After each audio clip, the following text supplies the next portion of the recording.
Man, don't worry about it. It's Fortnite. You'll see.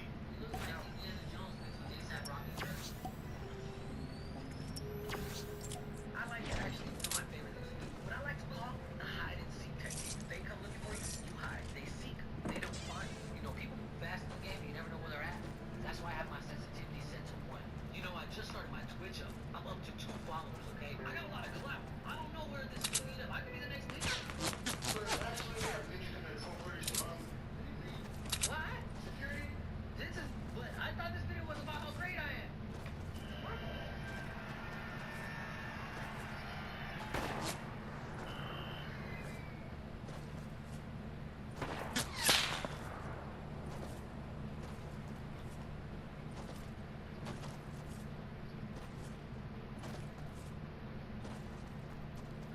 So let's do a quick recap for anybody who doesn't know what this is all about. A few months ago, KSI had this big boxing match with another YouTuber called Joe Weller, which, come on, look at KSI, look at Joe Weller. This was a no-brainer. KSI destroyed the poor guy. With his belt around his waist, he very smartly called out the Paul brothers. Hey, Paul!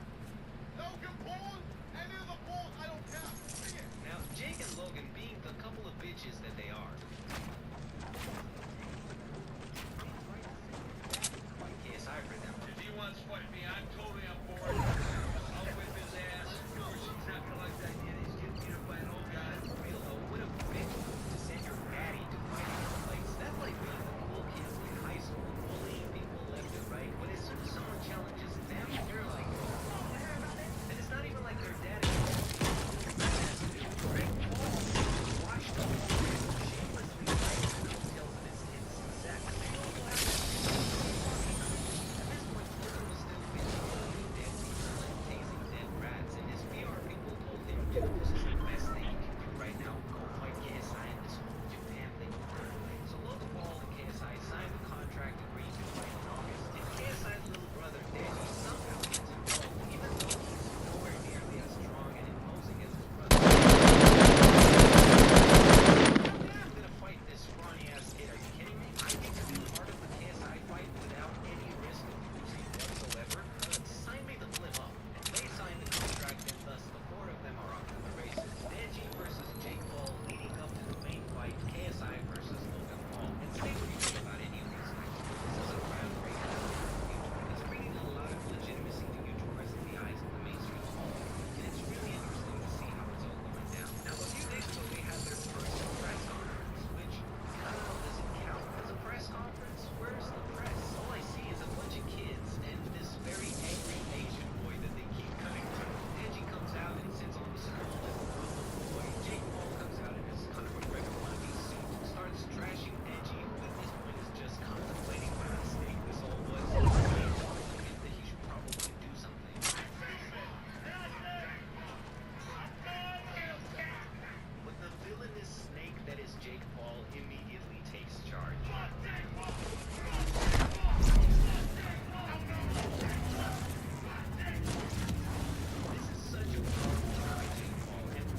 this guy is part of the whole game. KSI trying to look all stoic and menacing, but he just looks like he's weak and duck face. Logan Paul takes out his best stand-up material. Looks like you drew a little dick today, but it's a little one.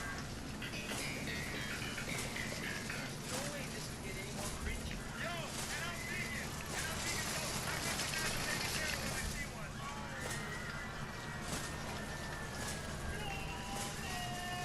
Then KSI brings out some gifts for Logan. He throws these Toy Story alien toys at him, a throwback to his infamous Japan Forest hat. But before he gets to finish talking, Jake Paul just ruins the entire bit. So you confirm?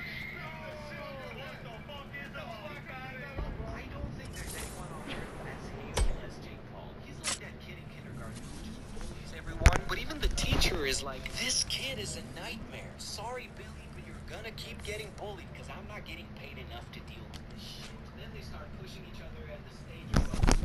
But fear not, ladies and gentlemen, Greg Paul is here to save the day.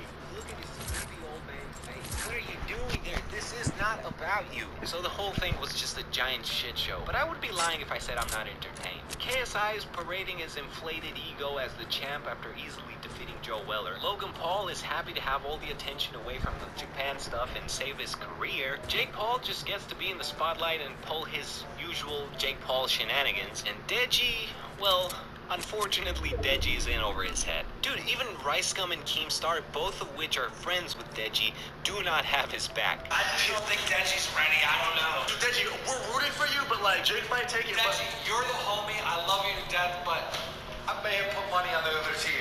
Keemstar just admitted he has money on Jake Paul. Like, dude, what? So, listen, whatever happens, this is gonna be huge. I don't care about any of these people. Okay, kid, if you want to be a YouTuber, you gotta be tough. You gotta learn how to bob and weave around the bad comments. You gotta develop a hook to bring in the subs. And you gotta keep on fighting till they ring that notification bell. It ain't gonna be easy, kid, but if you work with me, I'll turn you into a lean meme fighting machine. Now get in there and chill for your merch.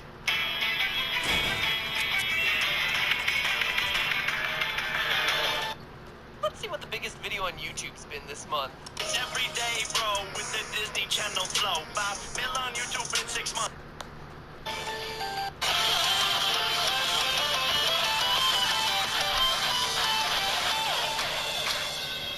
Hello, Internet! Welcome to Game Theory, the show that today is exploring the influences behind influencer boxing.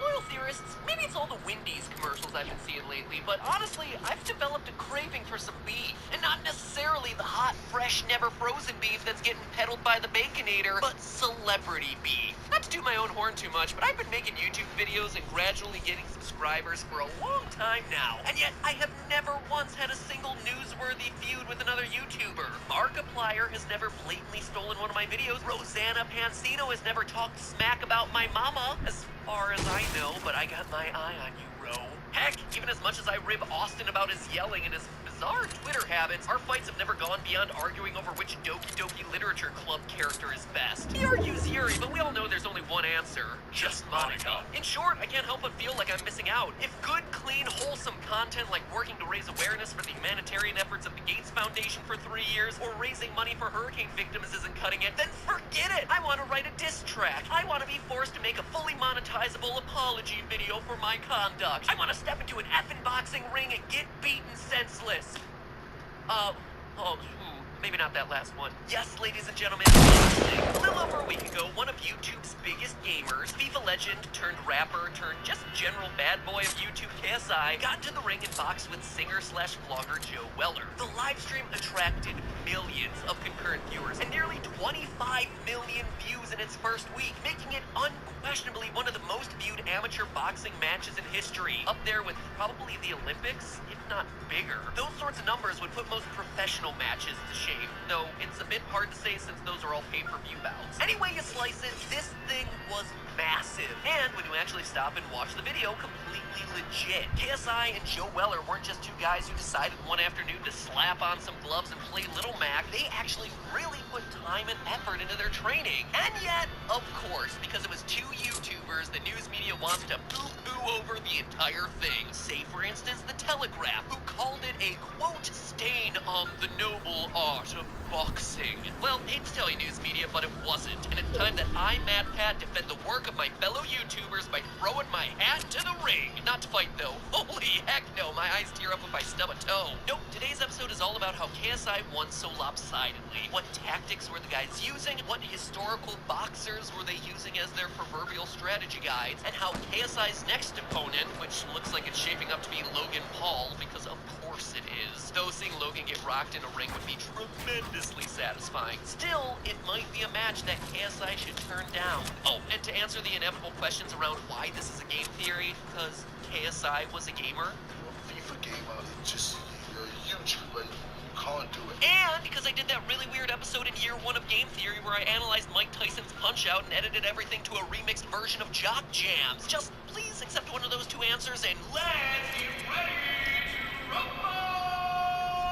As you watch the fight, the first thing that immediately stands out is both fighters' guards. As soon as the first round starts, Joe makes a beeline for KSI, holding a guard known as a peekaboo guard, with his hands at either side of his face. This is a style that was probably most famously used by Mike Tyson, especially in his earlier bouts from the 1980s. However, this is also where Joe makes his first crucial mistakes in the match. A mistake that KSI actually identifies and takes advantage of. Joe didn't move his head enough, bro. I'm going to just jab through that. I'm going to smash through that constantly. The difference between Mike Tyson's peekaboo block and Joe Weller's peekaboo block is movement and speed. Look at how in his matches, Mike Tyson is constantly bobbing and weaving, ducking under the punches. His head is protected behind his hands, sure, but he's not just using it to absorb the blows. He's also ensuring that his head is a moving target, making it hard for any opponent to actually land a punch. Joe's head, meanwhile, is just a target bobbing there waiting to be smacked, over and over again, repeatedly until the match is over. Now let's look at KSI, whose guard is, well, a bit inconsistent, but points to him in identifying it himself in his reaction video. My right hand should not be there. It's terrible. Like, my hand should be there. And while that may seem like it would be an odd stance for a boxer, it's actually not. The movement KSI is describing here is called the Philly shell, which is a guarding position with the lead arm horizontally across the torso and the back hand by the chin. In fact, it's a style used most famously by Floyd Mayweather Jr., widely considered to be the best defensive boxer in history, who retired undefeated with an all-time record of 50 wins and 0 losses. So even though it looks like the boxer is giving himself a big ol' hug or cowering in fear, being like, oh, why are you hitting me? Why are you hitting me? It's like me in the hallway corner during middle school. What's really happening with the Philly shell is that both the head and body are being protected at the same time. One arm across the body and one arm close to the head. The boxer will also blade off at a more extreme angle, which means that their opponent can't see their chest straight on, and the head is now off the center line, making it harder to get a solid direct hit on either of those major targets. So overall, it's a smart blocking strategy on KSI's part. And it's also clear from his post-fight reaction that KSI's block wasn't the only thing inspired by Floyd Mayweather. What Mayweather did against McGregor. I mean, making kissy faces at my opponent isn't really how I would try to strike fear into their hearts, but heck, what can I say? I'm just a lover, not a fighter. Or I just have a really punchable face. But you're not gonna win a fight by blocks alone. You gotta throw yourself a few punches. So let's look at KSI's strategy first. Now, if Joe Weller had been paying close enough attention, he actually would have gotten a hint of KSI's fight strategy during the weigh-in prior to the match. I'm gonna go in, I'm gonna box it. He's gonna fight. Now, to the uninitiated, boxing and fighting might sound interchangeable, but KSI is really making a comment here on the different kinds of fight strategies that he anticipates that he and Joe will be using. Well, there are plenty of subcategories. Boxers are usually placed into one of 3 classifications: swarmers, outboxers, and brawlers. A swarmer is usually a fighter who attempts to overwhelm his opponent with a high volume of punches from range. Either of these guys in this fight are known as a swarmer. But KSI's statement about boxing versus fighting during the weigh-in indicates that he sees himself as an outboxer and Joe as a brawler. Outboxers tend to be faster than their opponents and try to score points by landing a lot of punches from a distance and evading